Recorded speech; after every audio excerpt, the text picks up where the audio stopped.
안녕하세요 여러분, 세계지리 스텝 바이 스텝 유탐스러운 세계지리의 진짜고 미진웅입니다. 지난 시간에는 OT로 여러분들께 인사드렸고요. 오늘은 첫 번째 강의 준비해보았습니다. 1강은요 세계 인식의 시 공간적 차이 그리고 세계화와 지역화라는 내용입니다. 조금 말랑말랑한 주제이긴 한데요. 1강 자체가 내용이 조금 많아서 빠르게 진행해 보도록 하겠습니다. 자, 본격적인 내용에 앞서 첫 번째 끌림 준비해 보았습니다. 자, 첫 번째 끌림은요 바로 예멘이란 나라의 올드 사나라고 하는 곳입니다. 예멘은 아라비아 반도의 끝자락에 자리 잡고 있는 나라인데요. 올드 사나는 예멘에 쏘인 사나의 일부 지역입니다. 올드 사나는 2500년의 역사를 갖고 있는 도시로 1000년 전에 지어진 집들이 여전히 남아있는 곳입니다. 집들은 대부분 진흙벽돌로 지어져 있고요. 유리창마다 스테인드 글라스로 장식되어 있는 것이 특징입니다. 올드 사나를 거닐 때면 중세 유럽에 온 것 같은 착각을 느끼게 된다고 하는데요. 현대 여행하는 중세 유럽, 정말 끌리지 않나요? 자, 예멘은 현재 여행 금지 국가로 지정되어 있어서 쉽게 갈 수 없는 곳입니다. 갈 수 없기 때문에 더욱 간절한 곳, 바로 예멘의 올드 사나인 것 같습니다. 자, 오늘도 여러분의 가슴에 남을 멋진 사진이 여러분들에게 기억되길 바랍니다. 자, 그럼 본격적으로 1강 내용 시작해 보도록 하겠습니다. 자, 1강은요 지리적 인식과 지도라는 내용부터 출발합니다. 자, 지도라는 것에 대해서 알아보려고 하는데요. 자, 지도 왠지 어려운 단어인 것 같습니다. 하지만 지리와는 굉장히 밀접한 관련을 갖고 있습니다. 자, 지도는 어떤 것이냐면요, 일정한 축척, 다시 얘기해서 지표면에 있는 커다란 것들을 종이 안에 담기 위해선 얘를 줄여야겠죠. 이때 지표면을 줄이는 비율, 일정한 비율로 줄이는 것을 축척이라고 하는데요. 일정한 축척에 의해서 줄인 후에 각종 지리 정보를 표시하는 것을 지도라고 얘기합니다. 우리가 가장 흔히 보는 지도는 바로 이러한 지도인데요. 아마 세계지리 공부하면서도 자주 보시게 될 지도입니다. 지형도라고 불리는 지도입니다. 수많은 내용들이 지도 안에 표시가 되어 있죠. 자, 그런데 지도는 전혀 어려운 것이 아니고요. 여러분들 일상생활하는 과정에서 우리는 지도를 정말 많이 사용합니다. 자, 그래서 첫 번째, 여러분들 지하철 탈 때마다 보시는 지하철 노선도 있죠? 지도입니다. 두 번째, 여러분들 버스 탈 때마다 보시는 버스 노선도도 역시 지도입니다. 전혀 어려운 게 아니고요. 우리가 일반적으로 많이 쓰는 것들이라고 얘기할 수 있습니다.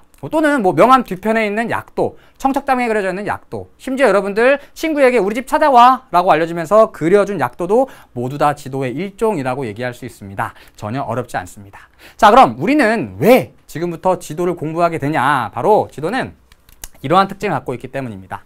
자, 우리는 예전에 그려진 지도를 통해서 그 지도가 제작됐을 당시의 시대 상황을 알 수 있고요. 그리고 지도를 제작한 사람의 세계관을 우리가 지도를 통해서 파악할 수 있기 때문입니다. 자, 이러한 내용들을 알려주는 자료를 몇 개 준비해 봤는데요. 제가 학교에서 아이들과 함께 수행평가를 하면서 나의 등굣길을 그려보기라는 그 수행평가를 한번 진행했던 적이 있었습니다. 그때 결과물이에요. 자, 첫 번째는 이 지도인데요. 이 학생의 집은 여기입니다. 그리고 여기서 출발해서 여기까지 등교를 하게 되는 것이죠. 자, 근데 잘 보면 이 학생은 공부를 열심히 하는 학생인 것 같나요? 아니면 조금 열심히 안 하는 학생 같나요? 잘 보면 에이스 PC방, 역시 PC방입니다. PC방, 당구장, 볼링장. 이 학생은 공부를 좀 안 하는 것 같다라는 느낌이 바로 오시죠. 두 번째는 더 대단한 지도가 기다리고 있어요. 자, 이거 정말 학생이 그린 지도거든요. 자, 이 학생이 가장 좋아하는 음식은 뭘까요? 이 학생의 인생의 중심은? 이 학생이 등굣길에 가장 많이 보는 건물은? 자, 우리는 이러한 지도를 통해서 이 학생이 어떤 생각을 갖고 있구나, 그리고 이 학생이 생각하는 등굣길의 범위는 어느 정도이구나, 이러한 것들을 파악해 볼 수가 있다는 것입니다. 그래서 우리는 지금부터 동양과 서양에서 그려졌던 과거의 지도들을 통해서 이 지도가 반영하고 있는 다양한 세계관들, 그리고 이 지도들은 어떠한 특징들을 갖고 있는지 하나씩 살펴보고자 합니다. 자, 첫 번째는 서양의 세계지도와 세계관을 살펴보려고 합니다. 자, 서양의 세계지도는요, 먼저 시기를 구분하는 것이 가장 중요한데요. 고대, 중세, 그리고 근대로 나누어 볼 수 있습니다. 각각의 시기에 어떤 지도들이 있는지, 그리고 그러한 지도들은 어떠한 특징들을 갖고 있는지 지금부터 정리해 보도록 할게요. 자, 첫 번째는 고대에 만들어진 지도 살펴볼게요.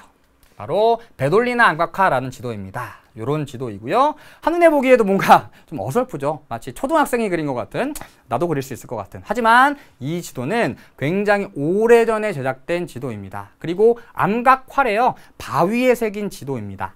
자, 여기 보면 네모칸이 그려져 있고요. 점점점점 표시되어 있는데요. 이게 바로 농경지이고요. 농경지와 농경지 사이는 실선으로 연결되어 있는 모습을 볼 수 있습니다. 이거는 도로를 나타내기도 하고요. 농경지까지 물이 이동해오는 관계의 수로를 보여주기도 합니다.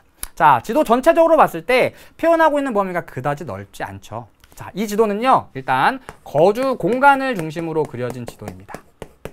그리고 어떤 커다란 목적을 가지고 제작되었다기보다는 여기는 내 땅이고 여기는 네 땅이야. 어떤 사람들의 개개인의 사유지를 구별하기 위해 제작된 지도라고 볼 수 있어요. 어찌됐건 거주 공간이라고 하는 굉장히 좁은 공간이 지도 안에 표현되어 있음을 알 수 있습니다. 자, 두 번째 지도 보죠. 자, 두 번째 지도는 바빌로니아의 점토판 지도라고 하는 지도입니다. 이 지도이고요. 점토판 지도라는 이름처럼 점토판에 새겨놓은 지도입니다. 자, 바빌로니아는요, 그 서남아시아의 메소포타미아 지역에 발달했던 고대 문명인데요. 바빌론이라는 도시 알고 계시죠? 바빌론을 수도로 하는 고대 문명이었습니다. 그때 사람들이 제작한 지도입니다. 자, 이 지도는요, 현 조나는 최고의, 왔다 짱이 아니라 최고, 올디스트 지도, 최고의 세계 지도입니다. 그래서 물론 과거에 수많은 세계 지도들이 그려졌겠지만 아직까지 남아있는 것들은 많지 않습니다. 그 중에서 가장 오래된 최고의 The Oldest 세계 지도라고 볼 수 있습니다. 자, 지도를 한번 살펴보시면, 자, 지도는 먼저 두 개의 큰 원이 그려져 있는 걸 볼 수 있는데요. 이 사람들은 세계의 중심이 바빌론이라고 생각했습니다. 바빌로니아의 수도인 바빌론. 그리고 육지가 바다에 둥둥 떠 있다고 생각했는데요. 여기가 바다이고요. 그리고 바다에 육지가 둥둥 떠 있는 모습을 볼 수 있습니다.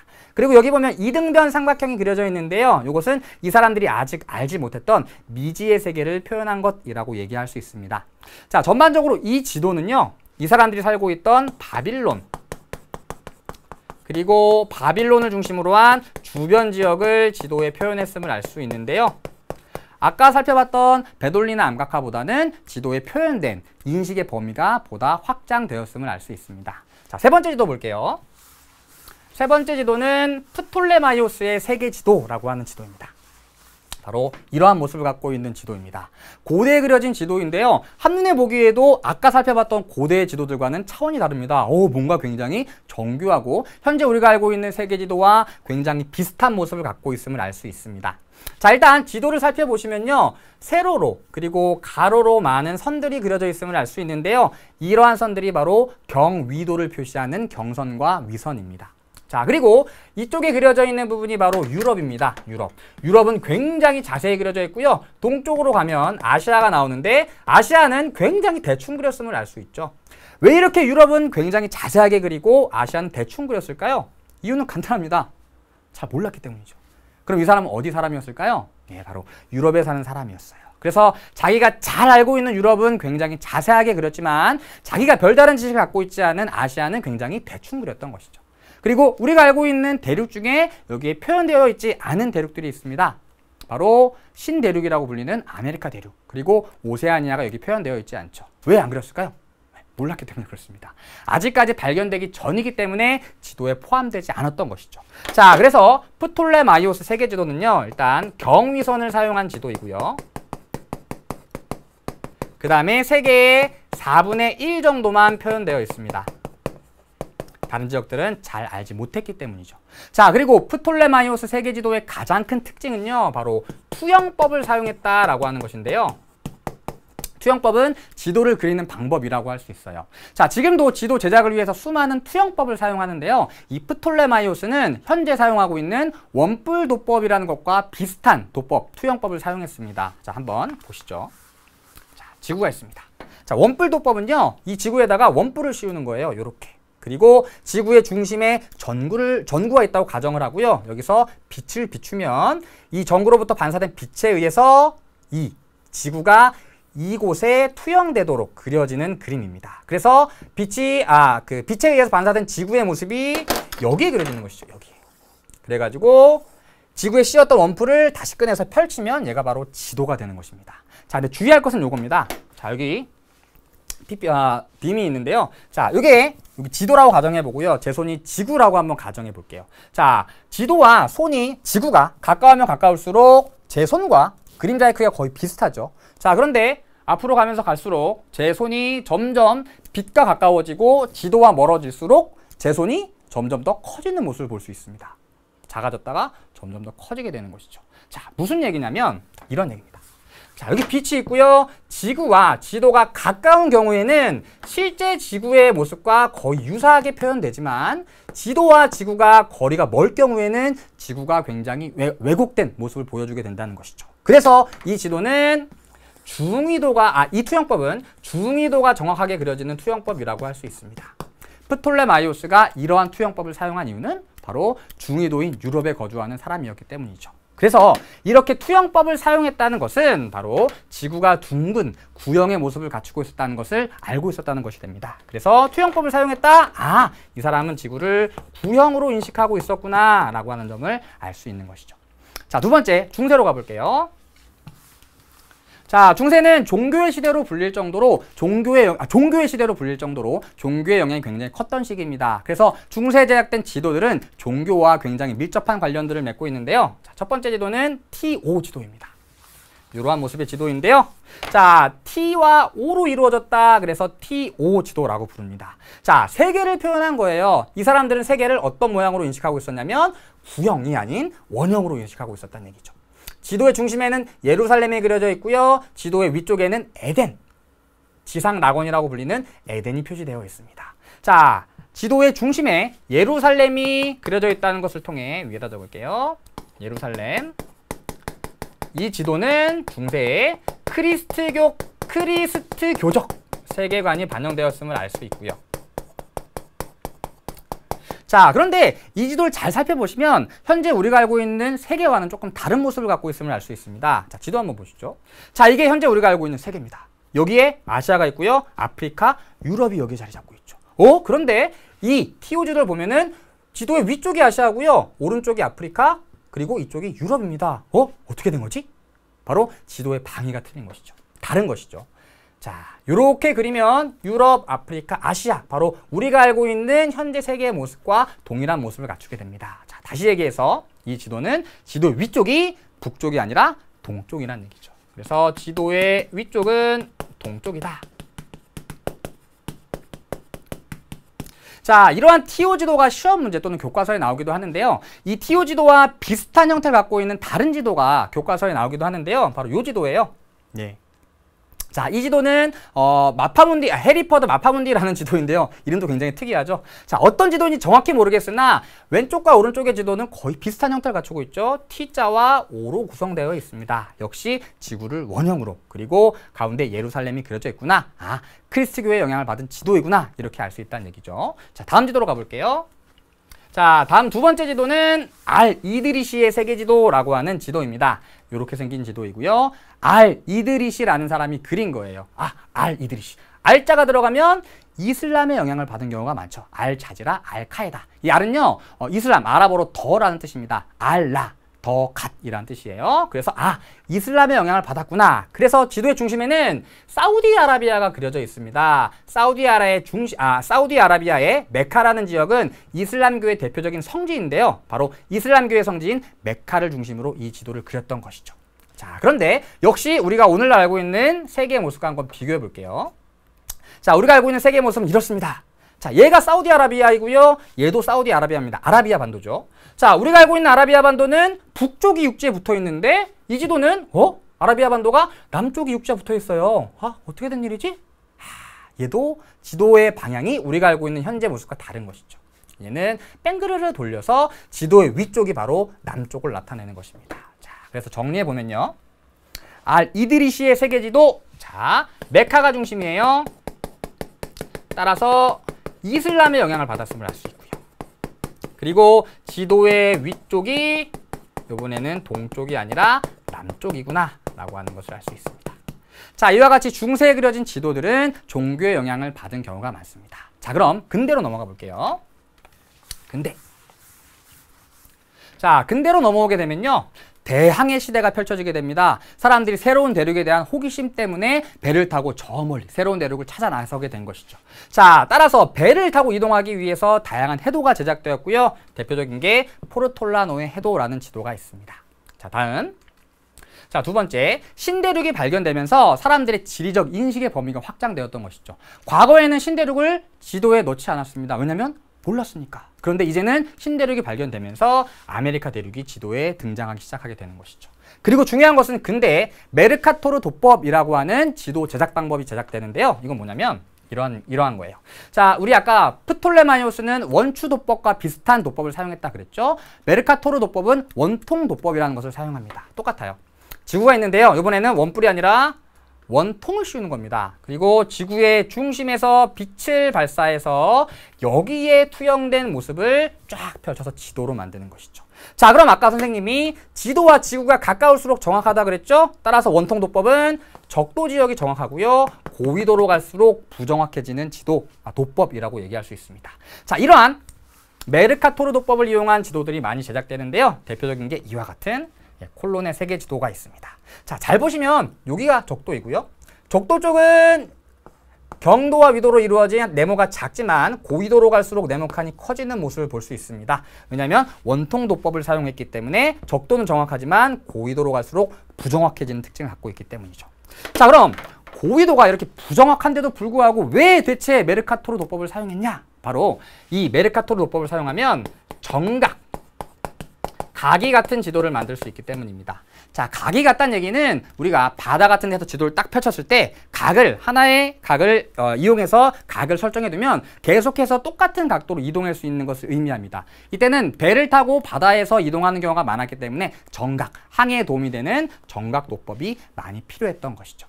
자, 여기까지 서양의 세계지도 살펴봤고요. 다음은 동양의 세계지도로 넘어가 볼게요. 자, 첫 번째 동양의 세계지도는 바로 중국의 세계지도입니다.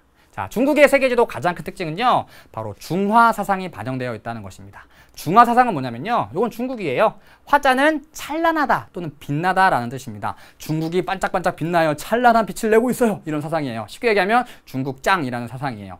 과거에 이 동아시아 지역에서 중국이 미친 영향력이 엄청났죠. 그래서 지도에도 이러한 중화 사상이 반영되어 있는데요. 이러한 중화 사상은 중국뿐만이 아니라 조선, 그리고 일본의 지도에도 영향을 미치게 됩니다. 자, 그럼 중국의 세계지도 대표적인 지도 한번 볼게요.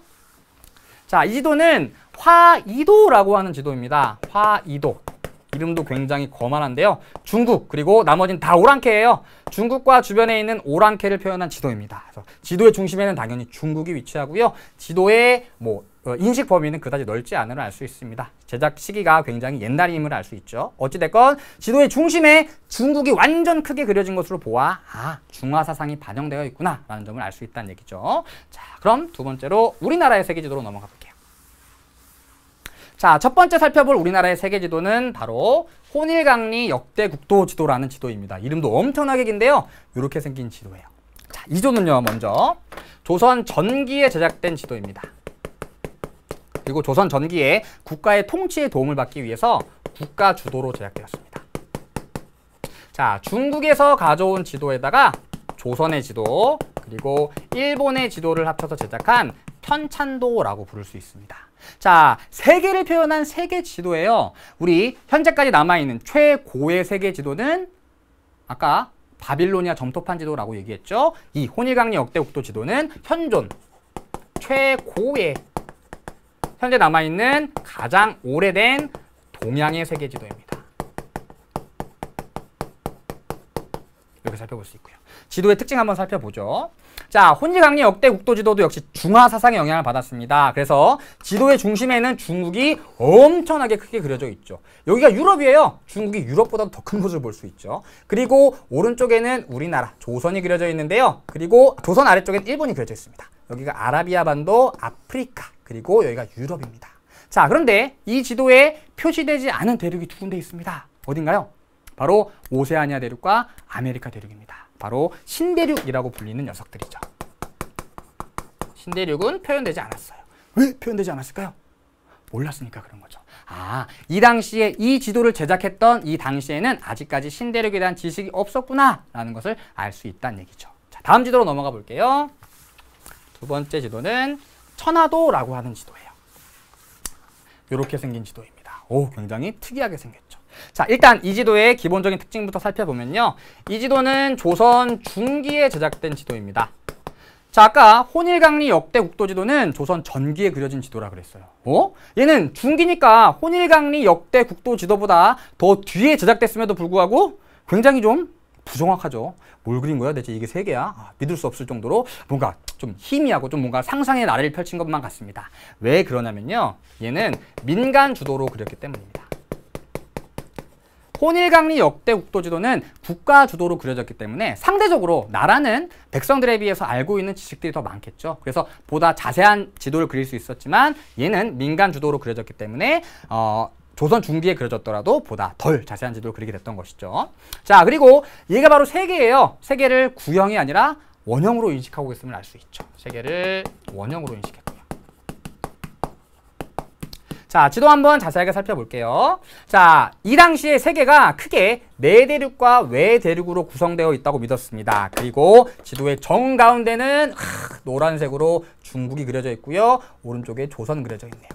지도의 한가운데 중국이 딱 바로 중화 사상이 반영되어 있음을 알 수 있죠. 그리고 지도의 주변에는 나무들이 많이 그려져 있는데요. 바로 수목 신앙의 영향을 받아서 그려진 지도이기 때문에 그렇습니다. 그리고 지도의 외대륙에는 삼수국, 머리가 3개 달린 사람들이 사는 나라, 여인국, 엄청 좋죠. 모민국, 몸이 털난 사람들이 사는 나라, 이런 나라들이 그려져 있는데요. 바로 도교의 영향을 받았기 때문에 이러한 상상의 나라들이 그려져 있습니다. 자, 도교는 뭔가 그 불로장생, 신선을 꿈꾸는 종교였어요. 종교라기보다는 약간 학문 같은 이러한 종교였는데요. 그러다 보니까 약간 상상의 나라를 펼치면서 상상 속에 있던 나라들을 지도에 표현한 것입니다. 그래서 정리하면 중화사상 반영되어 있고요. 그 다음에 나무가 그려져 있는 것으로 모아 수목신앙도 반영되어 있고요. 그 다음에 도교적 세계관이 반영되어 있다. 그래서 상상의 나라들이 많이 그려져 있는데요. 이러한 지도들을 우리는 관념적 지도라고 부릅니다. 어떤 머릿속에 있는 생각들을 지도로 표현했다는 얘기겠죠. 그래서 천화도까지 살펴봤고요. 세 번째 지도입니다. 자, 세 번째 지도는 지구 전후도라고 하는 지도입니다. 이렇게 생긴 지도예요. 와, 엄청 멋있죠? 조선 후기에 제작된 지도입니다. 조선 전기에서 중기를 지나 후기로 왔더니 우와, 지도 제작 기술이 엄청나게 발달했음을 알 수 있습니다. 자, 이름이 지구 전후도예요. 그래서 지구 전도와 후도를 합쳐서 전후도라고 부릅니다. 이쪽이 전도이고요. 이쪽이 후도예요. 자, 전도를 보면 아프리카 그려져 있고요. 오세아니아 대륙이 등장합니다. 그리고 아시아와 유럽도 그려져 있네요. 심지어 남극도 그려져 있고요. 자, 후도를 봤더니 아메리카 대륙이 그려져 있습니다. 북극권도 그려져 있고요. 이 당시에는 신대륙을 다 알고 있었구나. 그래서 아메리카 대륙과 오세아니아 대륙이 모두 그려졌구나 라고 하는 것을 알 수 있겠죠. 자, 이 지도의 특징을 정리해보면요. 조선 후기에 제작된 지도입니다. 그리고 최한기라는 사람이 제작했는데요. 우리 지도하면 정말 유명한 사람이 있죠. 이 5만 원권에도 실릴 뻔했다가 실리지 못한 인물인데요. 바로 고산자 김정호 선생님이 이 지도의 제작을 도왔어요. 그래서 최한기라는 사람이 이 지도를 제작하고요. 김정호 아저씨가 이 지도의 판각을 맡았습니다. 판각, 새겨 넣었다는 뜻이죠. 나무에 새겨 넣은 목판 지도입니다. 자, 그리고 전도와 후도를 합치면 지구가 하나의 원, 구가 되는 거죠. 그래서 지구를 구형으로 인식했음을 알 수도 있고요. 구형. 그리고 가로, 세로로 선이 그려져 있는 것으로 보아 경의도도 사용했음을 알 수 있습니다. 심지어 이 지도에는요, 적도와 남북 회기선까지 그려져 있어요. 굉장히 자세한 지도라고 할 수 있습니다. 이렇게 조선 후기에 자세한 지도가 그려질 수 있었던 이유는 실학이 발달하면서 중화사상을 탈피하게 되고요. 세계인식의 범위가 넓어지고 그리고 지도 제작 기술이 발달했기 때문이겠죠. 자, 이런 지도와 관련된 내용들은 어떻게 문제로 나오는지 우리 뒤쪽에 교재 11쪽에 자료 분석 내용 살펴볼 건데요. 이 자료 분석에는 2개의 지도가 나와 있습니다. 그래서 3개의 지도, 요 3개의 지도가 나와 있는데요. 이 지도들에 대한 특징은 앞에서 미리 살펴봤기 때문에 문제만 간단하게 풀어볼게요. 자, 왼쪽은 티오 지도이고요. 가운데는 천화도, 디귿은 이드리시의 세계 지도입니다. 자, 그리고 뭘 고르라고 했냐면 조선 중기 이후에 민간에서 널리 만들어졌으며 중국 중심의 세계관이 반영되어 있대요. 바로 중화 사상을 얘기하고 있죠. 또한 지도의 바깥쪽 대륙에는 도교 사상의 영향을 받아 상상의 국가가 많이 표현되어 있대요. 바로 천화도에 대한 설명이죠. 다음 중세 유럽에서 제작되었으며 원반 모양의 육지가 T자 형태의 수역에 의해 아시아, 유럽, 아프리카로 분할되어 있대요. 또한 지도에는 중세 유럽 전반에 영향을 주었던 종교의 세계관이 반영되어 있대요. 바로 크리스트교에 대한 설명이겠죠. 두 번째는 티오 지도에 대한 설명입니다. 그래서 가는 천화도, 그다음에 나는 티오 지도. 그래서 티오 지도와 천화도 이렇게 골라주시면 되겠죠. 자, 그래서 지도와 관련된 문제는요. 일단 지도의 특징을 제시하고 지도를 찾는 문제, 또는 지도를 제시하고 이 지도의 특징을 비교하는 문제, 이렇게 두 가지 유형의 문제들이 출제됩니다. 그래서 이러한 유형에 대비해서 학습을 진행해 나가셨으면 좋겠습니다. 자, 여기까지 서양과 동양의 세계 지도, 그리고 서양과 동양 세계 지도에서 살펴볼 수 있는 세계관 모두 정리해 보고요. 다음 주제로 넘어갈게요. 자, 다음 주제는 교통과 통신의 발달에 따른 변화입니다. 자, 최근에 교통과 통신이 발달하면서 우리의 생활, 그리고 전 세계적으로 많은 변화가 일어나고 있는데요. 자, 먼저 교통과 통신이 발달하면서 시공간의 압축 현상이 나타나고 있습니다. 자, 굉장히 어려운 말 같은데요. 무슨 얘기냐면 시간이 단축됐다라고 생각하시면 가장 편합니다.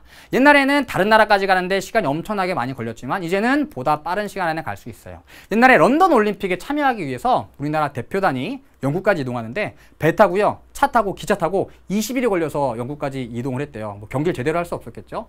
지금은 비행기를 타고 영국까지 가는데 12시간밖에 걸리지 않습니다. 그러면서 세계 다른 나라까지 이동하기가 훨씬 더 쉬워진 것이죠. 그래서 시 공간의 압축은요, 시간의 단축이라고 생각하시면 가장 편합니다. 그리고 이러한 시 공간의 압축과 관련된 자료가 항상 이 자료가 나오는데요. 1950년에서 1980년대부터 교통수단의 발달에 따라 세계가 작아지고 있음을 보여주는 자료예요. 시공간의 압축을 보여주고 있는 자료고요. 자, 이렇게 시공간이 압축됨에 따라 어떠한 일이 일어나냐면 바로 지역 간의 상호 의존성이 증가하고 있습니다. 자, 쉽게 얘기하면요, 여러 지역 간의 물류, 그리고 인구 이동, 그다음에 정보 이동이 늘어나고 있다. 이렇게 생각하시면 돼요. 자, 지금도 선생님 어렸을 때는 다른 나라 해외 친구와 펜팔하는 게 굉장히 유행이었었는데요.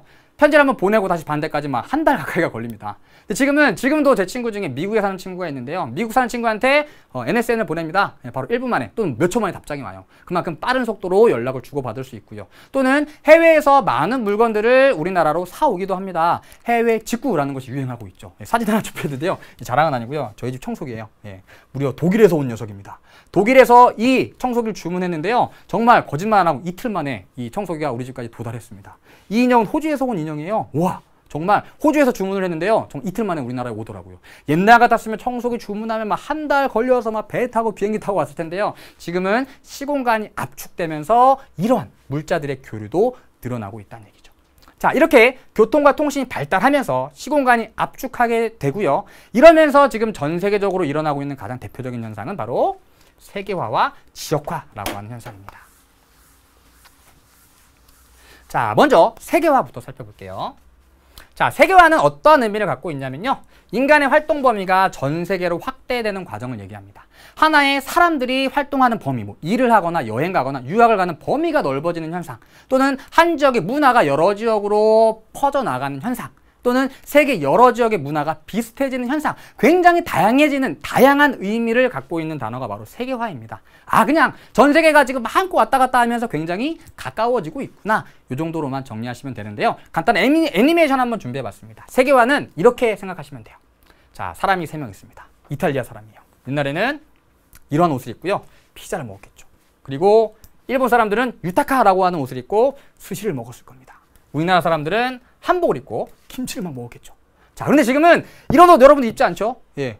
뭐 요즘에 명제도 잘 안 입는데요. 일본 사람들은 이런 옷 입고 다니는 사람도 못 봤죠? 지금은 어느 나라나 동일하게 청바지 입고요. 그 다음에 티셔츠 입고 다닙니다. 그리고 뉴욕이라는 도시는 전 세계적으로 영향을 끼치는 정말 엄청난 영향력의 세계 도시가 되었죠. 자, 그리고 과거에는 피자 먹고 스시 먹고 김치 먹고 서로 다른 문화에서 다른 음식을 먹었던 사람들이 이제는 어디를 가든 이걸 먹을 수 있죠. 햄버거를 먹을 수 있습니다. 그래서 세계 여행을 하시면서 음식이 안 맞아서 고생하시는 분들 되게 많습니다. 이러한 분들이 항상 찾으시는 게 바로 패스트푸드점인데요. 거기 가면 우리가 늘 항상 맛보던 그 음식을 맛볼 수 있거든요. 자, 이렇게 세계적으로 문화가 비슷해지는 현상을 세계화라고 하기도 하고요. 이런 것도 있습니다. 한 지역의 문화가 다른 지역으로 뻗어나가는 현상을 세계화라고도 부릅니다. 자, 최근 우리나라에서 우리나라의 문화가 세계로 뻗어나가면서 한류 열풍이 일고 있는데요. 대표적인 게 바로 K-팝입니다. 오! K-팝 댄스가 세계적으로 유행하고 있죠. 막 뱅글뱅글 돌아요. 우와, 어떻게 저렇게 춤을 추지? 우와, 어떻게 저렇게 막 노래 부르면서 춤을 출 수가 있지? 전 세계 사람들이 열광을 합니다. 그래서 이탈리아 사람들도 옷을 걷어 던지고 열심히 돌기 시작합니다. K-팝 댄스를 추기 시작하죠. 피자를 돌리면서 막 K-팝 댄스를 춥니다. 자, 일본 사람들도 우와, K-팝 정말 스고이 데스네. 초밥을 돌리면서 K-팝 댄스를 즐기기 시작하는 거죠. 회전 초밥. 자, 이렇게 우리나라의 K-팝 댄스가 전 세계로 뻗어나가듯이 한 지역의 문화가 여러 지역으로 뻗어나가는 현상도 세계화의 일종이라고 할 수 있어요. 근데 정신없네요. 넘기죠. 자, 이렇게 세계화의 의미에 대해서 살펴봤습니다. 자, 그럼 세계화는 왜 일어나고 있고 어떠한 영향을 끼치고 있을까요? 먼저 원인부터 살펴볼게요. 자, 세계화가 일어나고 있는 원인은 당연히 교통과 통신이 발달하면서 시공간이 압축되고 있기 때문입니다. 시간이 단축되고 있는 것이죠. 물리적 거리가 줄어들고 있습니다. 자, 두 번째, 다국적 기업의 생산활동이 국제화되고 있기 때문입니다. 과거에는 한 나라에서 생산활동을 하던 기업들이 이제는 소비시장을 넓히고 그다음에 생산비를 감축하기 위해서 여러 나라에서 생산을 하고 또 여러 나라에서 판매를 하기 시작합니다. 지금 우리나라에서도 수많은 다국적 기업들의 상품을 입고 먹고 맛볼 수 있죠. 그리고 우리나라의 기업들도 다른 나라에 진출하는 경우가 많습니다. 이렇게 다국적 기업들이 전 세계적으로 활동을 하다 보니 자연스레 전 세계적으로 문화가 비슷해지고 있는 겁니다. 특히 그 유명한 콜라 있죠. 그 콜라가 전 세계적으로 판매되는 지역이 200여 개국이 넘는데요. 어느 지역에 가나 그 C콜라를 맛볼 수 있는 것이죠. 바로 다국적 기업의 생산활동이 국제화되었기 때문입니다. 자, 그럼 이러한 세계화로 인해서 어떠한 영향이 일어날 수 있느냐? 영향 살펴보죠. 첫 번째, 국가 간의 의미가 약화될 수 있고요. 너무나도 이제 문화가 비슷해지니까요. 두 번째, 동질적인 문화가 확산됩니다. 이제는 그 지역의 특색이 사라지고 어딜 가도 햄버거 먹고요. 청바지 입고요. 반팔 티셔츠, 긴팔 티셔츠를 입습니다. 전 세계적으로 문화가 동질적, 비슷하게 변하고 있다는 얘기죠. 다음 두 번째, 국제적 영향력이 증가한다는 것인데요. 이건 무슨 얘기냐면 어떤 한 지역에서 발생한 사건이 다른 지역에 커다란 영향을 끼칠 수 있다는 얘기입니다. 과거엔 아예 관계가 없던 나라들이에요. 여러분들 아침에 뉴스 같은 거 보시면 이 미국이나 영국의 증권거래소 보여주는 모습 본 적 있나요?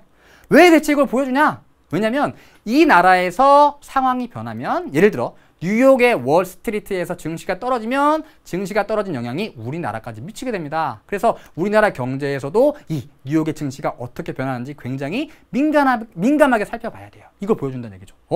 과거에는 상관도 없었던 미국이란 나라의 뉴욕이 지금은 우리나라에 큰 영향을 끼치고 있다는 얘기죠. 그리고 중동에서 전쟁이 일어납니다. 중동은 굉장히 많은 양의 석유를 생산해요. 전쟁이 일어나면 석유값이 오를 수 있겠죠. 버스비 오르고요.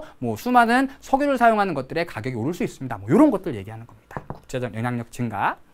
자, 그리고 이러한 세계화와 함께 동시에 어떤 현상이 일어나냐면 바로 지역화라고 부르는 현상이 일어나는데요. 자, 지역화는 뭐냐면 지역의 정체성이 세계적인 가치를 갖는 현상입니다. 자, 우리 교재에 있는 자료를 이용해서 지역화의 예를 한번 살펴볼게요. 자, 탐스런 자료, 교재 10쪽에 있는 탐스런 자료입니다.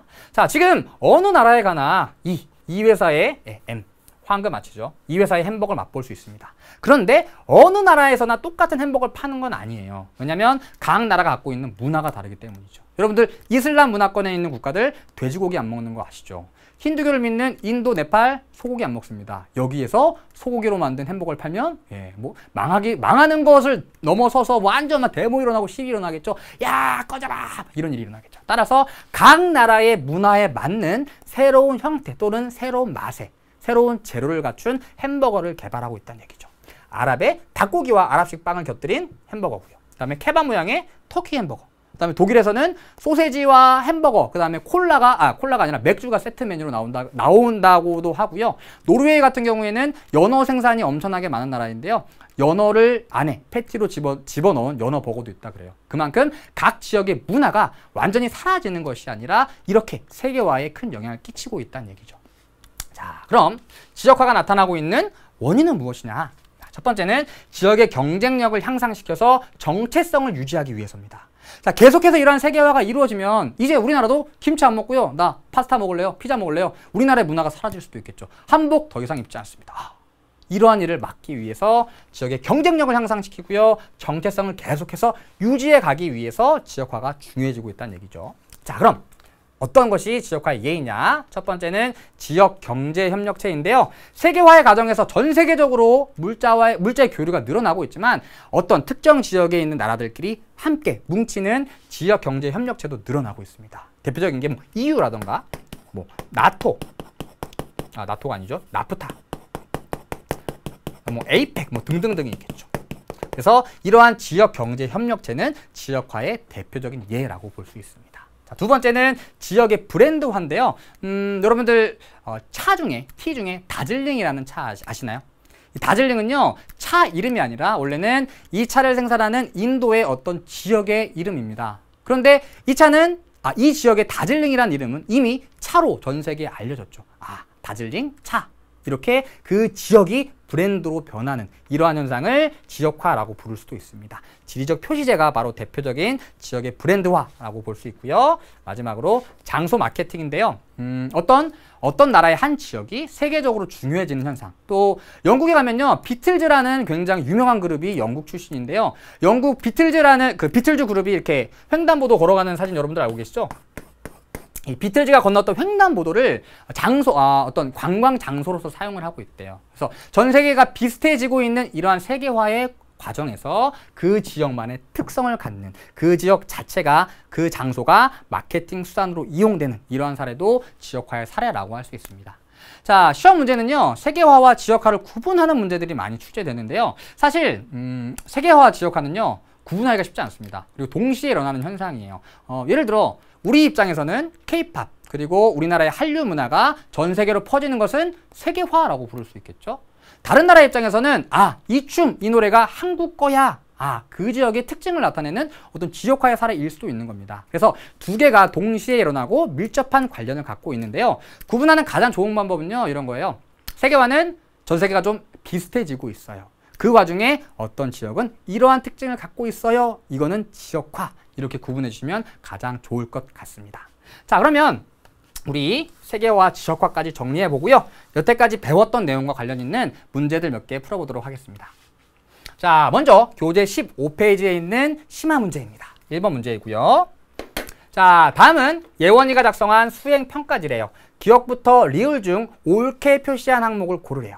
자, 가나지도에 대한 설명이 옳으면 예, 틀리면 아니오에 표시하라고 합니다. 자, 먼저 가나지도가 어떤 지도인지 알아야겠죠. 자, 가지도, 사람 얼굴 그려져 있고요. 아까 봤던 지도입니다. 바로 고대에 제작된 프톨레마이오스 세계 지도입니다. 다음 나보죠. 자, 나는 우리나라에서 제작된 지도이고요. 조선 전기에 제작된 그 이름도 길고 긴 혼일 강리 역대 국도지도라고 할 수 있습니다. 역대 국도지도입니다. 이미 엄청 길죠. 자, 그럼 하나씩 선지해 볼게요. 자, 가는 프톨레마이오스 지도는 지구가 둥글다는 인식을 바탕으로 제작되었대요. 그렇죠. 프톨레마이오스 지도의 가장 큰 특징은 뭘 사용했다는 것이었죠? 바로 투영법을 사용했다는 것이었죠. 투영법을 사용했다고 하는 것은 지구가 둥글구나 라고 하는 것을 알고 있었다는 얘기입니다. 자, 그러면 예에 표시해야 되는데 아니오에 표시했네요. 기억은 옳지 않고요. 다음 두 번째 볼게요. 나에는 중국 중심의 세계관이 반영되어 있대요. 중국 중심의 세계관, 중국이 짱이에요. 바로 중화사상입니다. 중화사상.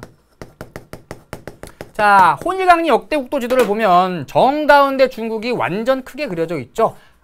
중화사상이 반영되어 있구나. 예 표시해야 되니까 맞네요. 니에는 맞는 내용이고요. 자, 다음 넘어가 보죠. 자, 세 번째. 자, 가는 서양, 나는 동양에서 제작되었대요. 가는 고대 그리스 로마 시대 유럽에서 제작된 지도이고요. 나, 혼일강리 역대 국도 지도는 우리나라 조선에서 제작한 지도니까 동양에서 제작했겠죠. 예 표시해야 되니까 디귿도 맞네요. 다음, 가나는 아메리카 대륙이 표현되어 있대요. 자, 아메리카 대륙. 자, 고대에 그려진 프톨레마이오스 지도 아메리카 대륙 표현되어 있지 않죠. 왜냐면 몰랐기 때문에. 여기도 마찬가지입니다. 자, 중국 있고요. 인도 그려져 있고 아라비아 반도, 아프리카, 유럽까지도 그려져 있지만 오세아니아와 아메리카는 그려져 있지 않습니다. 따라서 표현되어 있다. 아니오에 표시해야 되는데 예 표시했네요. 따라서 리을은 옳지 않은 내용이고요. 이 두 지도에 대한 옳은 설명을 표현한 것은 니은과 디귿이 됩니다. 자, 다음 문제로 가볼게요. 다음 문제는 교재 15쪽에 있는 심화 문제 2번입니다. 자, 가나 지도의 특징을 그림의 A부터 D에서 고르라고 합니다. 자, 일단 가와 나 지도가 각각 어떤 지도인지 파악을 해야겠죠. 먼저 가볼게요. 자, 가를 봤더니 적도 쪽은 뭔가 굉장히 밀집되어 있는 것 같은데 양 극지방 쪽은 뭔가 되게 큼직큼직한 것처럼 보이죠. 바로 메르카토르 도법을 이용한 콜톤의 세계지도입니다. 다음 두 번째 나볼게요.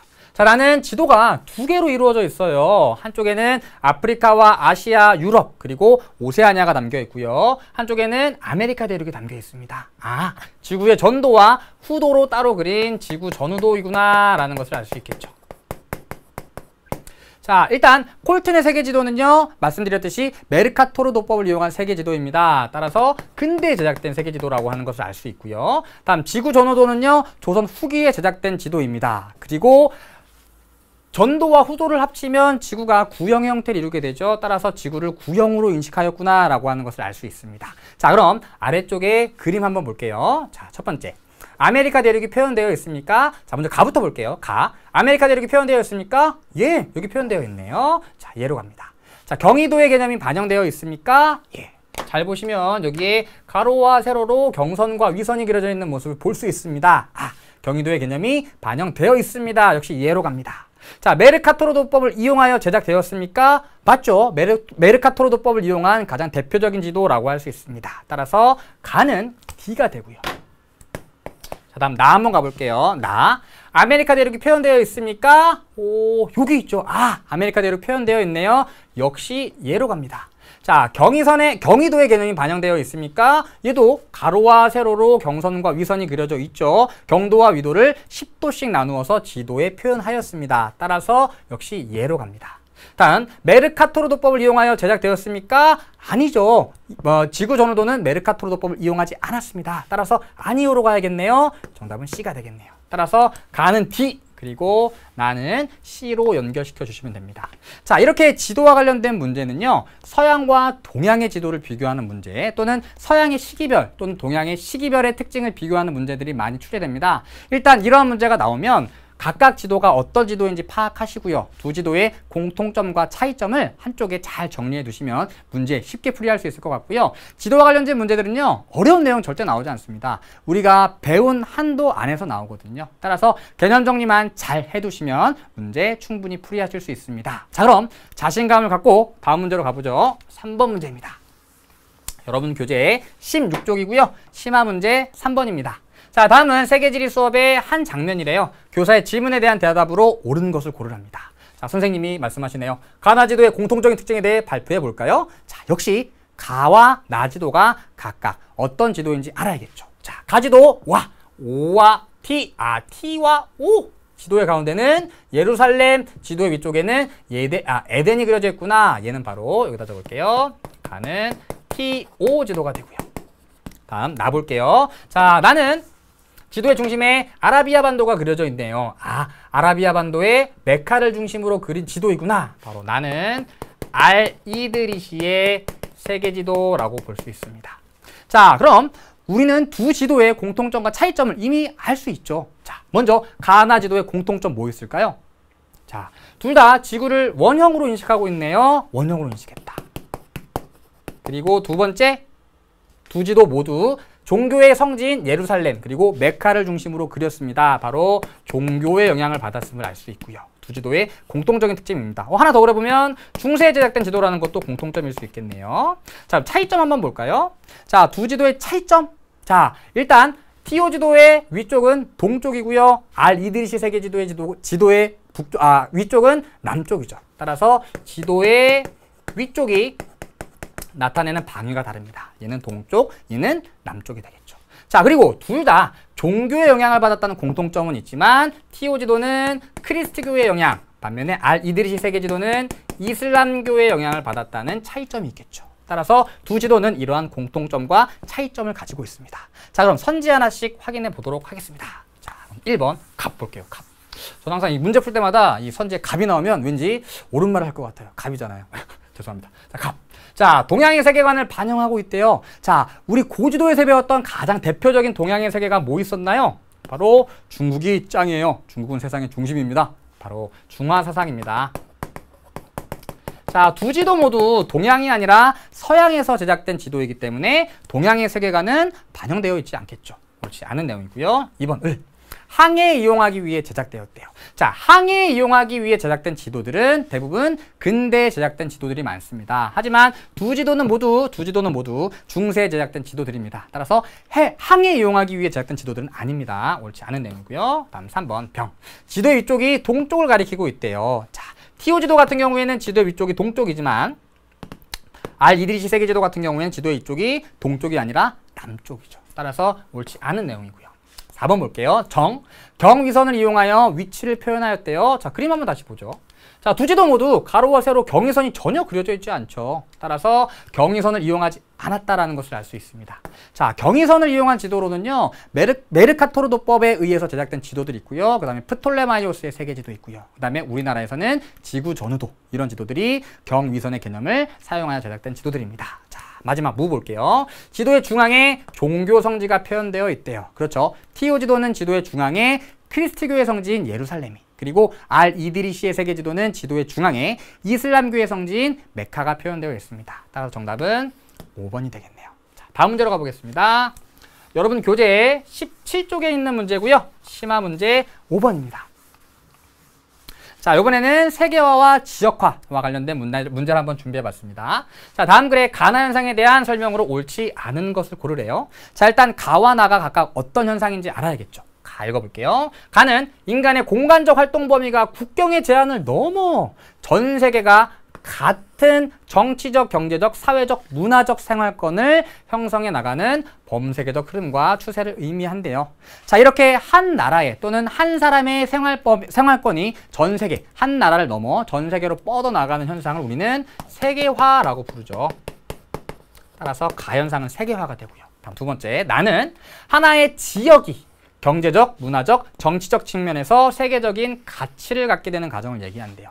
전 세계가 비슷해지는, 동질화되는 세계화 과정에서 어떤 하나의 지역이 그 지역만의 가치를 지키고 그 지역의 가치가 다른 나라에 퍼져나가는 현상, 바로 지역화 현상이라고 할 수 있겠죠. 자, 그럼 선지 한번 살펴볼게요. 1번. 세계화의 영향으로 국가 간의 문화적 이질성이 커지고 있대요. 자, 이질성은요, 서로 다르다는 얘기입니다. 하지만 세계화가 점차 확대되면서 전 세계가 세계화의 영향에 휩쓸리게 되면서 대부분의 사람들이 청바지 입고요, 햄버거 먹고 티셔츠 입고 정장, 양복 입고 이렇게 문화적인 동질성이 커지고 있다라고 얘기해야겠죠. 따라서 이질성이 아니라 동질성이 들어가야 됩니다. 옳지 않은 것을 고르라고 했으니까 정답은 1번이 되겠네요. 자, 나머지 선지도 한번 살펴보도록 하겠습니다. 2번, 가의 사례로 다국적 기업의 등장과 국제 분업의 활성화를 들 수 있대요. 그렇죠. 세계화가 확대되면서 다국적 기업이 등장하고 국제 분업이 활성화되고 있죠. 다음 3번, 나의 지역화의 사례로 유럽연합과 같은 지역경제협력체. 지역경제협력체는 지역화의 가장 대표적인 사례라고 할 수 있습니다. 다음 4번, 가나는 교통통신 발달에 따른 시간거리 감소의 영향을 받았대요. 그렇죠? 교통통신이 발달하면서 시공간이 압축되고 이러한 시공간의 압축에 따라 세계화와 지역화가 확대되고 있습니다. 다음 5번, 가나로 인해 국가 및 지역 간의 경쟁이 심화되는 문제점이 나타나기도 했대요. 이러한 세계화 속에서 살아남기 위해서는 지역의 특성을 활용하고 그 지역의 특성이 전 세계적으로 퍼져나가고 이러한 정체성을 지켜야지만 세계화의 흐름에 휩쓸리지 않을 수 있겠죠. 따라서 지역 간의 경쟁이 심화되는 문제점이 나타나기도 합니다. 자, 오늘 제가 준비한 내용은 여기까지입니다. 자, 오늘은 세계 인식의 시공간적 차이, 그리고 세계화와 지역화라는 주제로 강의 진행해 보았습니다. 자, 오늘의 중요한 내용 어떤 것들이 있을까요? 오늘의 키워드 오키 한번 살펴보도록 하겠습니다. 오키예요. 자, 여기 나와 있는 내용들 여러분 복습한 이후에 잘 정리해서 수강 후기 게시판에 올려주시기 바랍니다. 자, 오늘 제가 준비한 내용은 여기까지입니다. 다음 2강에는 지리정보의 수집, 그리고 지리정보체계라는 주제로 여러분들 찾아뵙도록 하겠습니다. 오늘 배운 내용들 복습 꼭 하시고요. 다음 시간에 만나요. 여러분은 참 소중한 사람입니다. 안녕.